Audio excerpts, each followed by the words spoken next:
Mən daha şəxslərin avtobiografiyasını oxumaqla məşğulam lap çoxdandan. Bu mənim hobbilərimdən biridir. Ən çox pərəstiş elədiklərim insanlardan biri Beethoven'dir. Bu eşitdiyiniz fragment, parça, hansı ki futbolda eşidirsiniz, futbolun finalında, dramatik filmlərin finalında eşidirsiniz, zəhmət olmuşsa səsləyəcəklər. Bu Beethoven'in 9-cu simfoniyasının finalından olan bir parçadır.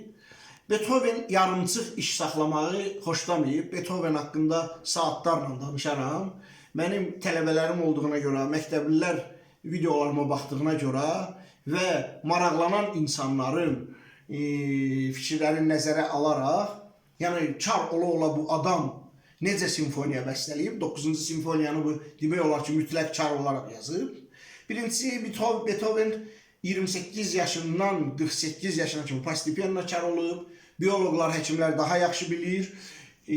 O daxili qulağı onda çar olmayıb, ancaq təbil pərdəsi filan, yəni daxili qulağa kimi siqnalları ötürən hissədə olub problem.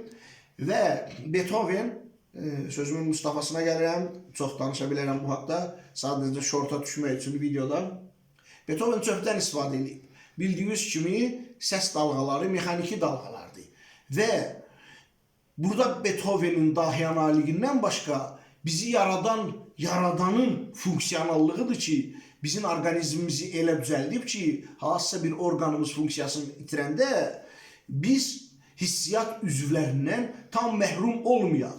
Yəni, burada birinci bizi yaradan konstruktor bizi elə yaradıb ki, biz çarlıq yarananda başqa bir şeylə çöpü tuturmuş ağzında və sadəcə bunu fortepianonun, royalın hansısa bir hissəsinə söykəmək lazımıymış.